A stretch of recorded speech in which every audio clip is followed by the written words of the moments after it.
Тогда мы переходим, значит, к следующей теме. Вот международный протекторат. Эта тема, она, конечно же, очень резонансная, очень много вопросов к этому принципу, значит, к тому, что ты озвучил, значит, что нам необходимо вот, получить этот международный протекторат на 5 или 10 лет. Вот как бы ты это все вот объяснил? Для разъяснения этого вопроса мне не надо 20 минут, 10 минут и 15 минут, потому что это очень простой вопрос. Вопрос в первую очередь для тех, кого мое заявление каким-то образом взбудоражило или вызвало столько непонимания и комментариев, я задам встречный вопрос. Что мы хотим? Мы хотим построить государство, независимое государство, которое отвечает всем требованиям, необходимым для того, чтобы мы состоялись как субъект международного права. Если мы исходим из этой позиции, то тогда это абсолютно очевидно необходимость международного протектората на определенный этап, на переходный период. Но если мы хотим создать какой-то анклав абсолютного беззакония, где творится не люди, где предоставлены сами себе и занимаются чем угодно, только не строительством государства. Мы этот этап уже один раз прожили. И мне кажется, чеченский народ и чеченское общество более не допустит того хаоса, который у нас существовал между двумя войнами. После первой окончания русско-чеченской войны, если бы наше правительство и наши официальные структуры пошли бы а, по принципу а, создания международного протектората для нашей республики, я уверен в том, что второй войны не было бы. И у нас были абсолютно все основания для того, чтобы это сделать. Но мы, к большому сожалению, доверившись или поверив русским на слово, пошли по другому пути. Это путь был никуда. И в конечном итоге этот путь нас привел ко второй русско-чеченской войне, которая по сей день продолжается. Я не буду сейчас давать характеристику и оценку тем событиям политическим, вернее, политическому руководству тогдашнего периода, потому что я сам вхожу в это правительство, и я состоял в этом правительстве, и по сей день остаюсь одним из них. Я это подчеркиваю как нашу общую ошибку, не перекладывая вину конкретно ни на кого. Но моя позиция в этом вопросе, она известна очень многим, которые были в то время, являлись членами правительства, и мы знаем, какие дискуссии мы вели в тот период. Но тогда, в принципе, мы оказались в числе меньшинства, и пошло все, как оно получилось, так, как получилось. Вот теперь возвращаемся. Зачем международный протекторат? Он необходим для того, чтобы... Вот представьте себе одну минуту, вот завтра Россия отказывается финансировать, мы добиваемся того, чтобы Россия ушла с территории Чеченской Республики, мы стали свободными и независимыми. Следующий наш шаг, да, в первую очередь, мы должны провести выборы, избрать власть, которая будет иметь мандат от чеченского народа, чтобы вести в дальнейшем переговоры и с международным сообществом, и с Россией, и, вернее, с остатками от России, которые к тому времени, я не знаю, как оно будет называться, но уверен в том, что того государственного образования, когда речь пойдет о деоккупации нашей страны, вот этого российского государственного образования не будет, вместо него будет что-то другое. Ну, вопрос не в них, теперь вопрос в нас. Чем мы будем кормить наш народ? Что мы должны будем делать? Вот люди, которые привыкли последние 22 года получать пенсии, пособия и жить на этих подачках, которые Россия специально, лишив чеченский народ возможности работы, не отсутствия рабочих мест, просто как на наркотик посадили на эти пособия и пенсии. И сегодня нужно исходить из того, что специалисты мне не дадут соврать, вот от той экономической основы, которая у нас была до начала Первой войны, у нас сегодня существует 3%.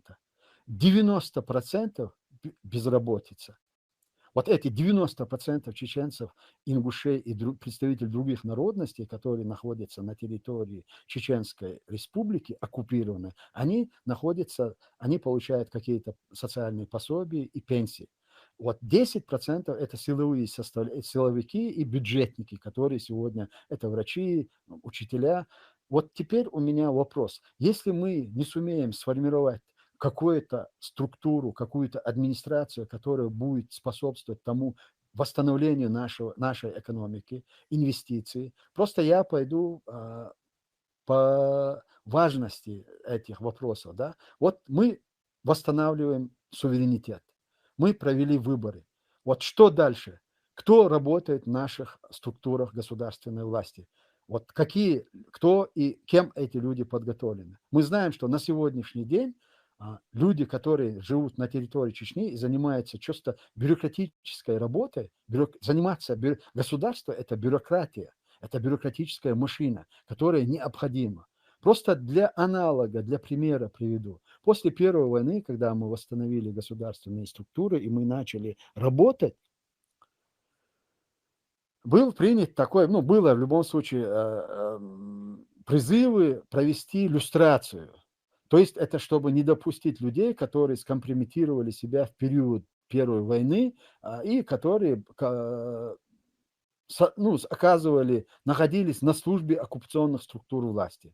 Вы знаете, когда Аслан Масхадов дал задание нашим соответствующим структурам выявить, кто работал в оккупационных структурах, 85% людей, которые работали в аппарате президента, правительства и других институтах власти, 85% это были люди те, которые работали в оккупационных структурах при Хаджиеве, Завгаеве.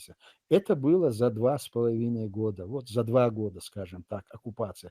А вот теперь представьте себе, 22 года оккупации, 20 с лишним лет уже существует оккупационный режим, и в большой степени на сегодняшний день люди, которые работают в этих структурах, они чеченцы, ингуши и, в любом случае, наши граждане. Вот представьте себе, послезавтра, когда мы приходим к власти и мы восстанавливаем наши государственные структуры, кто у нас будет работать? У нас будут работать люди те, которые работали сегодня с Кадыровым. Если мы не наймем этих людей на работу, то абсолютно нам неким будет их заменить. Вот для этого нам необходим переходный период. Необходимо, чтобы мы направили своих людей, молодых людей на учебу. И вот для того, чтобы они обучались, куда мы их будем направлять, в какие структуры и в какие страны мы их будем направлять, это необходимо будет определять каким-то коалиционным администрацией, которую мы должны создать из государств и стран. Это мое видение. Я знаю, что такое международный протекторат, и вы знаете, что такое в таком прямом смысле слова подопечная территория, международный протекторат, что и кто имеется в виду. В данном случае это все есть в Википедии и других информационных ресурсах, которые человек может взять и прочитать. Но в данном случае мы являемся абсолютно исключением во всех этих моментах, которые указаны в Википедии или в других каких-то международных ресурсах, которые дают разъяснение международный протекторат, подопечная территория. Мы должны создать что-то новое, универсальное. Да, у нас должна существовать администрация. Вот другой вопрос. Какую валюту мы после того, как мы деоккупируем нашу страну, какая валюта у нас будет функционировать, какой валютой мы будем пользоваться? Российским рублем? Мы это уже пробовали, если вы помните, по окончании после Первой войны, когда мы были привязаны к российскому рублю, совершенно мы были абсолютно от них зависимы по всем направлениям. И они нас довели до того, что у нас в республике начался хаос, похищение людей. Это же помимо еще политического заказа, это люди считали себя вправе каким-то образом зарабатывать и выживать. Я просто свой личный пример приведу. Где-то 1:30 ночи я шел с работы, я специально так отстал от ребят, чтобы самому пройтись пешком по городу. Я шел по городу и в районе Дом печати, там была площадь, я смотрю, там один стоит с автоматом, другой что-то копает. Я тогда был министром информации, печати и связи. У нас очень была серьезная проблема. Проблема в чем заключалась? Откапывали вот эту, кабеля откапывали и их сдавали в качестве такого драгоценного металла. Я подошел, они, естественно, эти люди серьезно, они очень удивились, потому что 1:30 ночи я один, без охраны, без кого-либо, я к ним подошел. И я говорю, что вы здесь делаете? Он так поставил лопату и говорит, пытаюсь хлеб заработать. То есть он считал, что это правильно, и что он зарабатывает на хлеб, вытащив этот кабель, испортил вот эту инфраструктуру, создав проблемы, но, однако, завтра, продав этот кабель, он должен был купить хлеб на свою семью или для себя. Ну, это просто тот нюанс. Естественно, что надо было с этим человеком делать? Естественно, я его попросил завтра утром приехать ко мне на работу. Они действительно пришли, вдвоем они пришли, ну, проговорили, попытались выяснить, куда можно устроить на работу, что можно сделать. Но этих рабочих мест просто не было. Их не хватало даже на тех, кто были участниками этой войны и военной кампании, Первую военную чеченскую войну. Просто сотни, тысячи людей, которые оказались без крова, без хлеба, без средств существования, без рабочих мест. Естественно, среди них можно было найти людей, которые шли на преступления, которые совершали преступления, которые вели незаконный какой-то промысел для того, чтобы прокормить свои. И оправданием этому было то, что не на что жить. И вот мы окажемся в той же ситуации, если мы заранее, заблаговременно не продумаем все эти варианты. И для этого нам необходимо будет, это не я буду делать, и не мои соратники, скорее всего, но этим должны будут заниматься вы, молодые люди, которые должны строить государство, которые должны укреплять это государство. И вы должны пользоваться исключительно теми инструментами, которые сегодня приемлемы для всего мира, для цивилизованного мира. Но у нас есть другой вариант. В отличие, когда мы говорим о международном протекторате, я не имею в виду, что мы должны занимать какие-то деньги и попасть в долговую яму с тем, чтобы мы потом вообще не могли выкарабкаться. Мы должны понимать того, что наша страна была оккупирована. И все эти годы российская власть и Российская империя уничтожив всю нашу инфраструктуру, я не говорю уже о том нефти или чего-то, которые они выкачивали. Дело даже не в этом. Они уничтожили всю нашу экономическую инфраструктуру.